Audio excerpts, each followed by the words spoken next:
Radio's own show, Behind the Mic.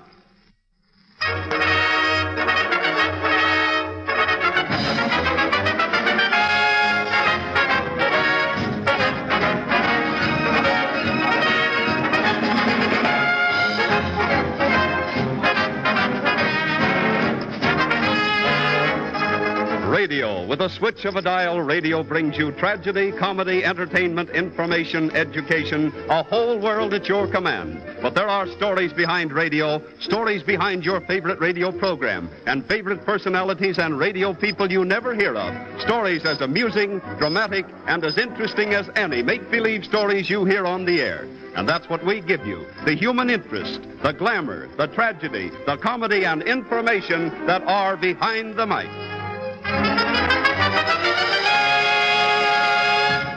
And now presenting a man whose name since the beginning of broadcasting has been a byword in radio, Graham McNamee.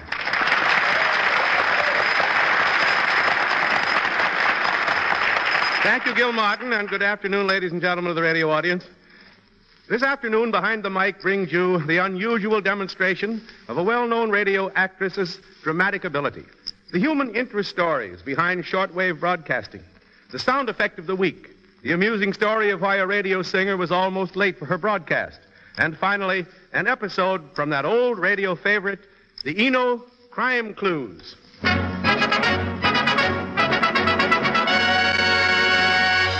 One of the things that I marvel at most is the amazing ability of some of radio's outstanding dramatic actresses. I mean their talent for being cool, perfectly normal human beings at one moment and working themselves into all sorts of emotions as soon as they go on the air. Well, we've brought one of the best of these dramatic actresses of the air here this afternoon to tell you how she does this and to give you a few examples of her art. The young lady is Gertrude Warner, now starring 5 times a week in the dramatic serial Ellen Randolph, through the courtesy of the Colgate-Palmolive Peat Company. Miss Warner.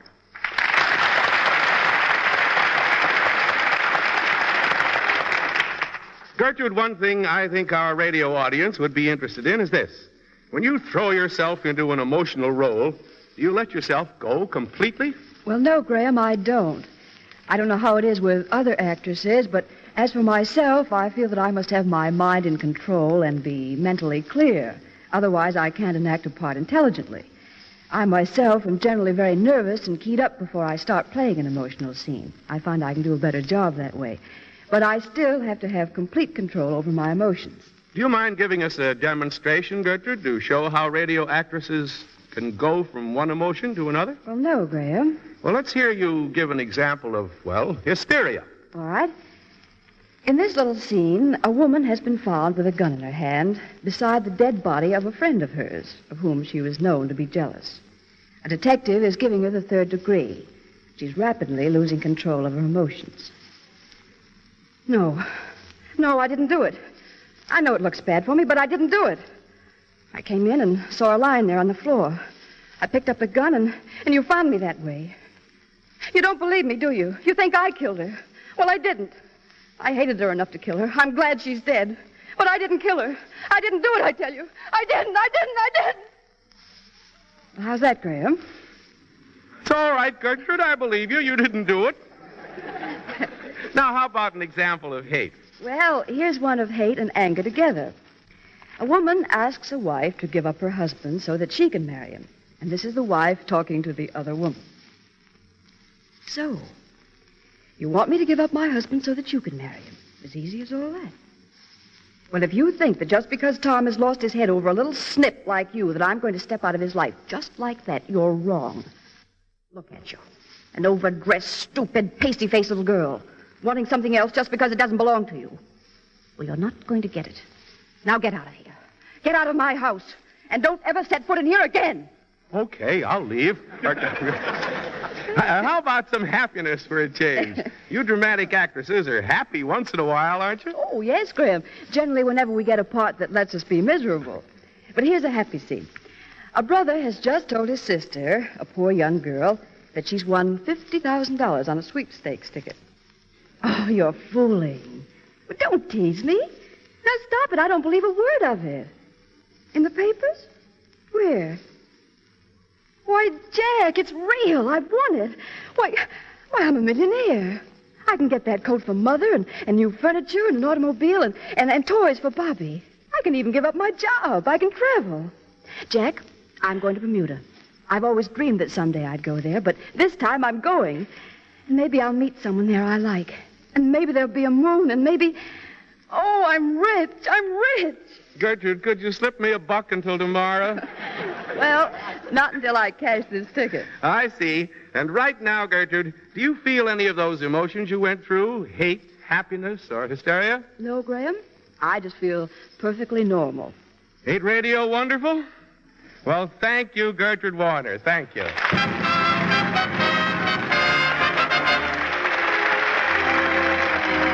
Ladies and gentlemen, we take you back to a broadcast of this past summer on station KPO in California, where lovely Jane Cousins, NBC songstress, is finishing her program with Beautiful Dreamer. Beautiful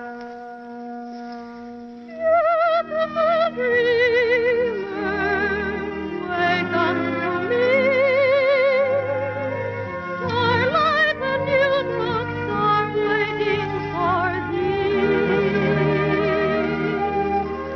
Songs of the rude world heard in the day, lulled by the moonlight, have all passed away. Beautiful dreamer, queen of my song, this while I woo thee with soft melody. Gone are the cares of life's busy throng. Beautiful dreamer, awake unto me. Beautiful dreamer,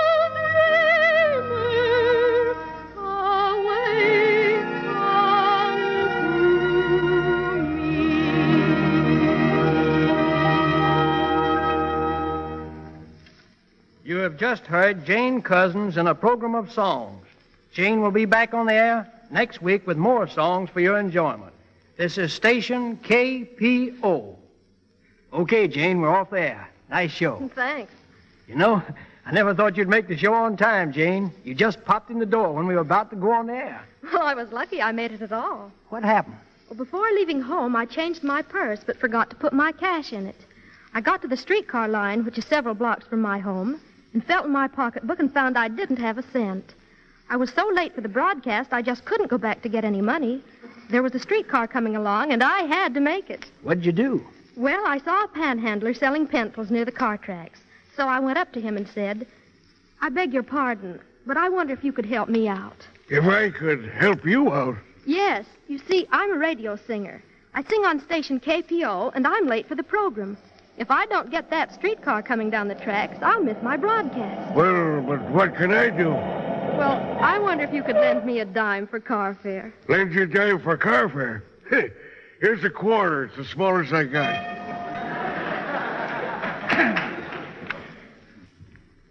And, Jane, did you give him back the quarter? I did, the very next day, with a nickel interest. All right. Thank you very much, Jane Cousins, for an amusing behind-the-mic story and for showing us a delightful voice and some very lovely singing.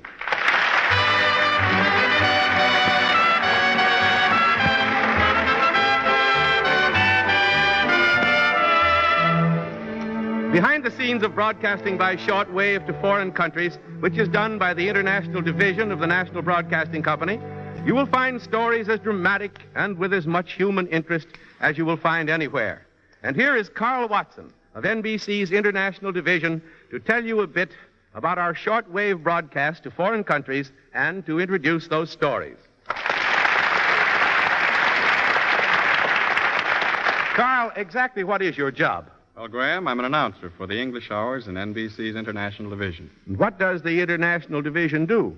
The International Division broadcasts special programs to foreign countries. For instance, from 9 to 1 every day, we broadcast in English to England, later in Italian to Italy, then in German to Germany and Switzerland, and still later in French. Then from 4 to 1 in the next morning, we change the direction of our beam and broadcast direct to South America in Portuguese and Spanish and, of course, English. All these broadcasts are picked up all over the world by people who speak these languages. What sort of programs do you send these countries? Well, for one thing, we regularly send news bulletins every hour on the hour. Then we generally have talks about America in the native language of our listeners, and, of course, we broadcast a great deal of good music. The International Division receives a great deal of mail from people throughout the world, doesn't it, Carl? Yes, Graham, and some of these letters are really amazing. Do you mind telling us about some of them? Not at all. Here are some actual letters.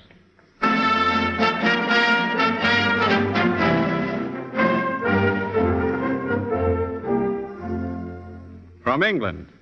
I write these few lines to the National Broadcasting Company in request of another photograph of that great statesman and politician, President Roosevelt. NBC sent me a most beautiful picture of the president on my request for it in 1939. I had his picture framed, and I took it with me when I was called to the colors in the Royal Navy. When I joined my ship, this picture was with me until my ship took part in the evacuation of Dunkirk. There it was smashed on one of the occasions when we were bombed. I trust you will answer my request, as I treasured that picture, and I was proud to display it everywhere I was. I would like to place it above my cot. Sincerely yours, Douglas Glenn, Royal Navy Hospital, Haslas Gosport, Hants, England.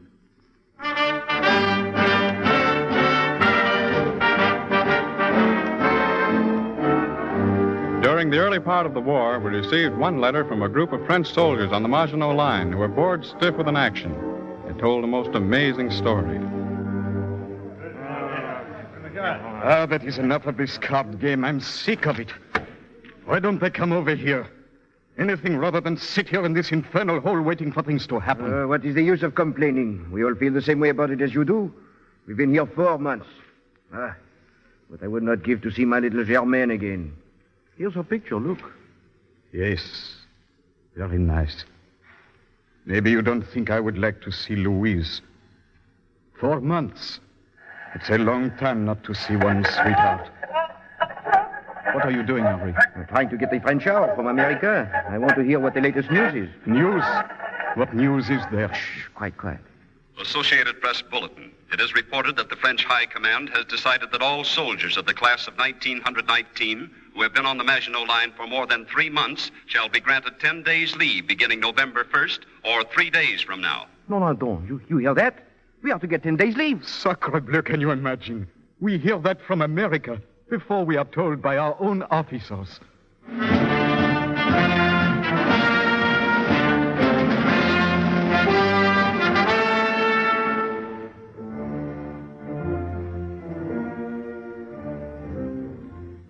I hear your broadcast from the home of a friend. For an antenna, we use the steel springs underneath the bed. And in this way, hear your station very well on all the wavelengths at your disposal. With most friendly greetings, Wilhelm, Königsberg, East Prussia, Germany. For obvious reasons, Graham, you can see that the complete name of the writer of that letter has been omitted. Yes. Well, thank you, Carl Watson. Thank you very much for bringing us a fascinating side of radio.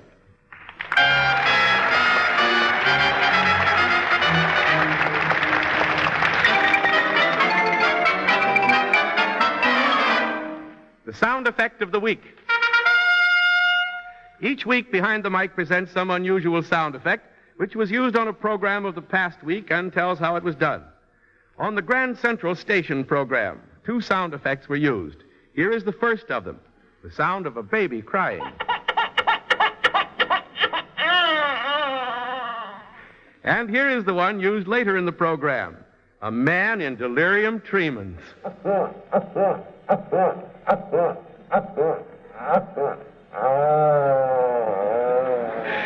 Now, what makes these sound effects interesting is this.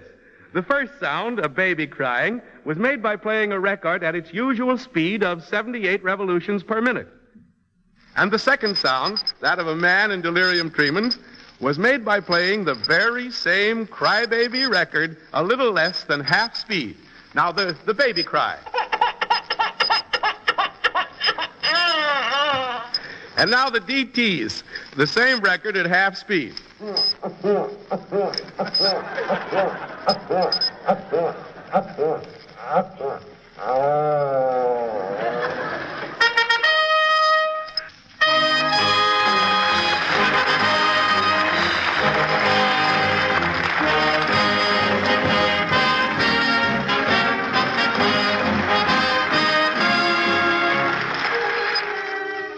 Behind the Mic salutes a program you love.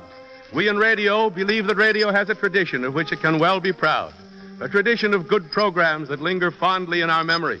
And so each week, we bring you a star or a part of a program you used to hear, a program you loved.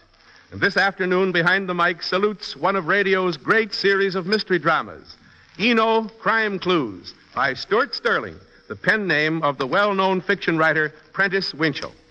The Eno Crime Clues were on the air from 1933 to 1936 and had millions of loyal listeners who each week eagerly awaited the further adventures of those two brilliant detectives, Spencer Dean, played by Clyde North, and Dan Cassidy, played by John McBride. This afternoon, with the original cast, including Arlene Blackburn, Mark Smith, John Mitchell, and John Brewster, we recreate the Eno Crime Clues broadcast with one of the best of the Eno Crime Clues episodes, especially condensed for this program by its author. The Eno Crime Clues.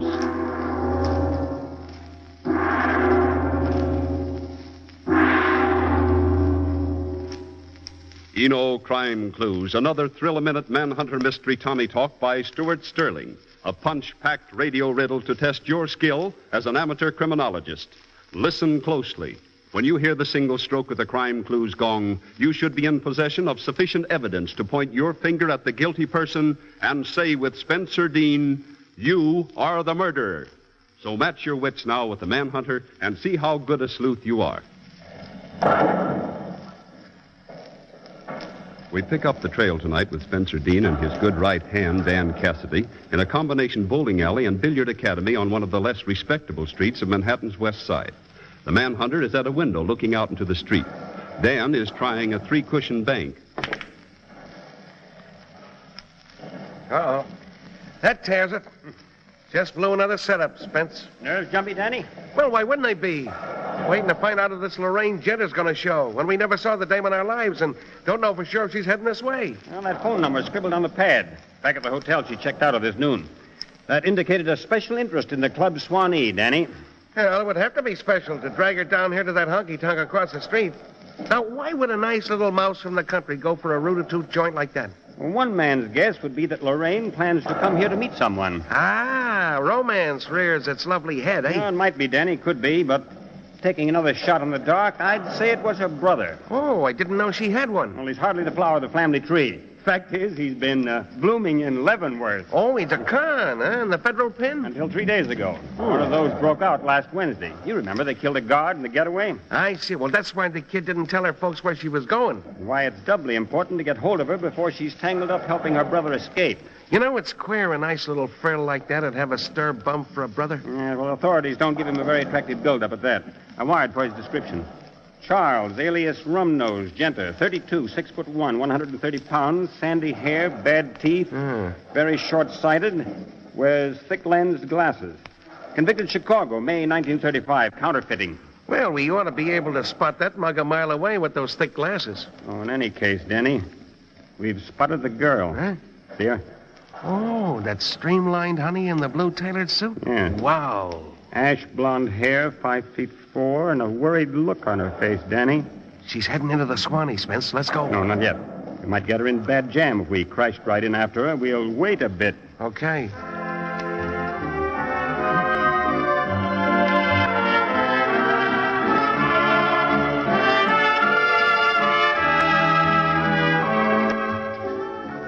A little early for the show, honey. Oh, that's all right. I'm just waiting for someone. Couldn't find a better place, sugar. Bring you a nice cocktail? Oh, no, thank you. Just some coffee, please. No cream or sugar. Old Black Joe coming up. Yes, ma'am.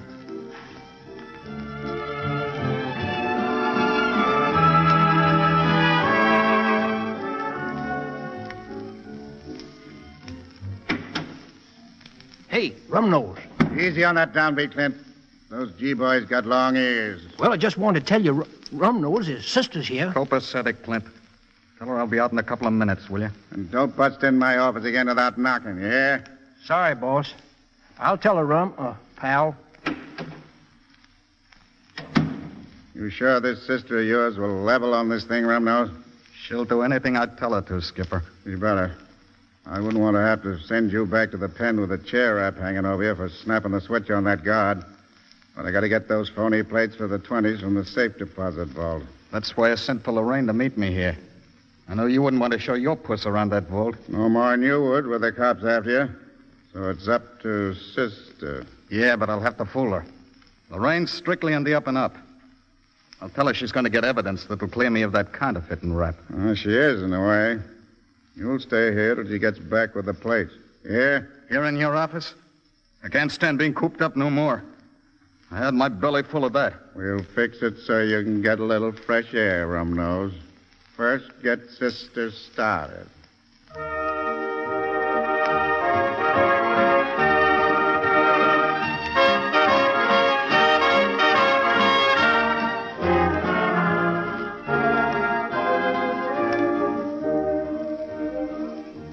You just go to this safe deposit vault and use this key, kid.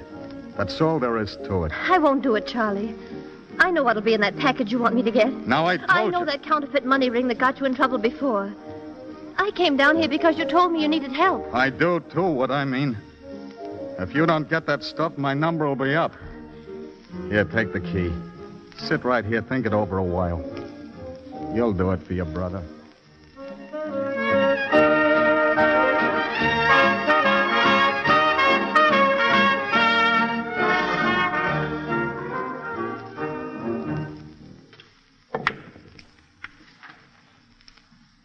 Hey, Spence. Yeah? The Club Swanee's going ritzy. They got a doorman now. Yeah, so I noticed. That's odd, Danny. Very odd. How do you like the Cossack overcoat on that big bruiser? I'll keep an eye on him if we run into any rough stuff over there. Well, I hope there won't be any, Danny. But if there is, we want to be in it. Let's get underway. Okay.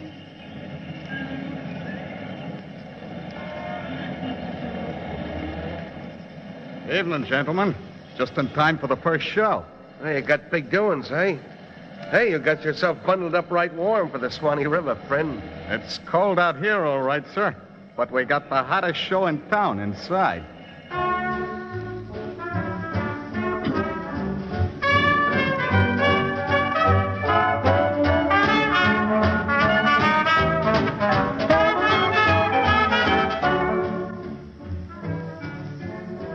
There's the girl, Spence. Yeah, so I see. Over at that corner table. Now, if we can only spot her brother, huh? You mean to tell me you didn't mark him outside there, Danny? What, that doorman? Yeah. He couldn't be rum-nosed, What makes you think so? Well, that wire said he weighed around 130. Yeah, I know. Well, that Cossack must top 250. That's padding under the uniform, Dan. Oh. That fur cap hides Genter's prison-cropped hair. I see. He simply removed his glasses and used the sun lamp for a few minutes to kill the worst of the prison pallor. You know, it's not such a dumb spot for a breakaway convict to hide, either. No. Right out there on the street where nobody'd think of looking for him. But tell me, how the devil did you recognize him, Spence? He shouldn't talk out of the corner of his mouth, con fashion. And he ought to use that sun lamp on his ears so they'll match the rest of his skin. Let's get a table close to the girl. Table waiter, please.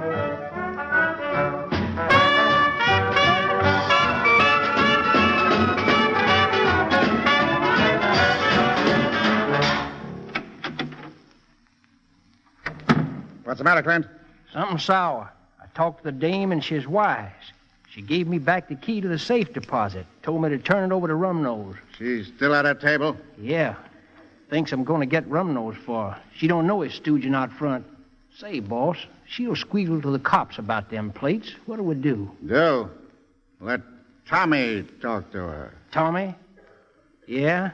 Just a little whisper in her ear, eh? Show.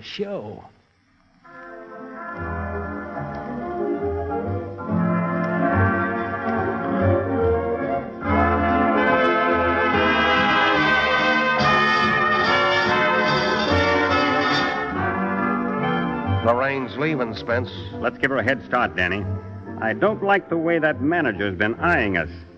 We wouldn't want to get that girl in wrong. They machine gun that girl. Daddy, come on. All right. The girl's been shot. I guess she's done for. Who shot you, kid? Who was it, Lorraine? The man. Yes. Man that runs the club. Hey, who was that shooting? Oh, say, the poor babe. I'll get a doctor. It's too late. She's gone.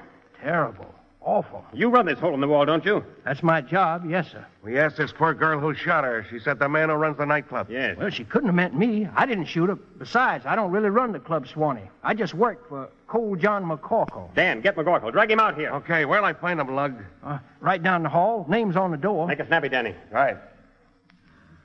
All right, come on. Sherman, now. Get out there. Don't shove me around, Gumshoe. Watch yourself, John. These mugs claimed the dame squawked before she died. What do I care if she did? You'll care plenty. She says you did it. Don't be a fathead. I'm in my office every minute. Where would I hide a Tommy gun? Well, we'll take you both in. It's a cinch one or the other of you did it. There's a missing witness who can tell us what we want to know, Danny. Who, Spence? That doorman. Well, maybe they knocked him off, too. No. Only one burst of the machine gun. That got the girl. You find Rumnose. He'll be hiding down the block somewhere. Bring him here. Tell him who... He's got to tell us who killed his sister. Okay. Who held the Tommy gun that killed Lorraine Genter? Where was it hidden? Do you know? Listen now and see how good a sleuth you were.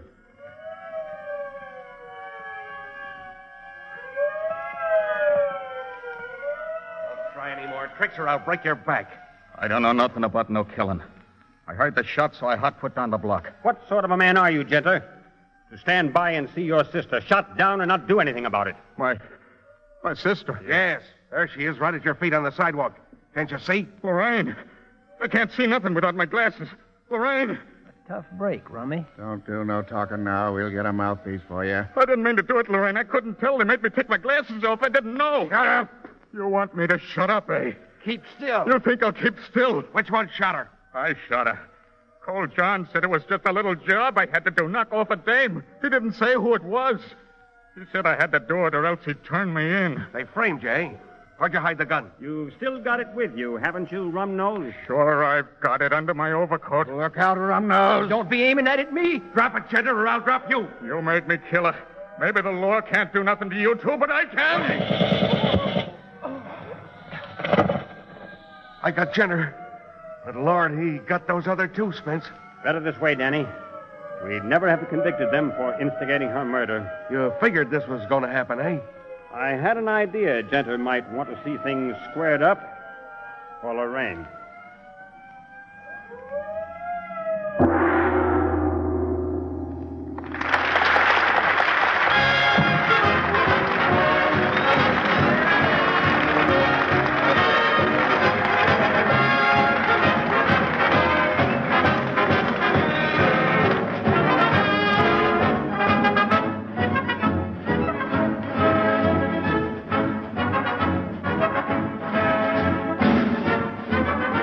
Ladies and gentlemen, if you enjoyed Eno Crime Clues, drop a line to Behind the Mic and let the cast know about it.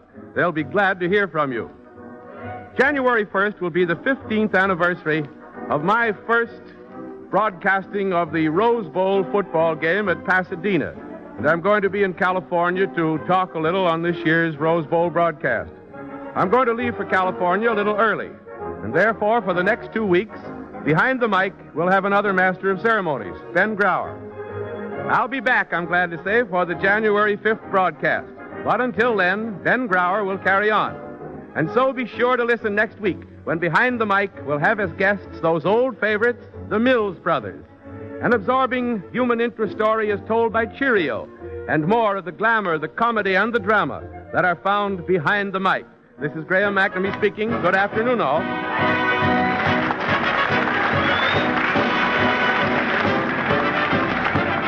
Behind the Mic is written by Mort Lewis, original music composed and conducted by Ernie Watson. This is the National Broadcasting Company.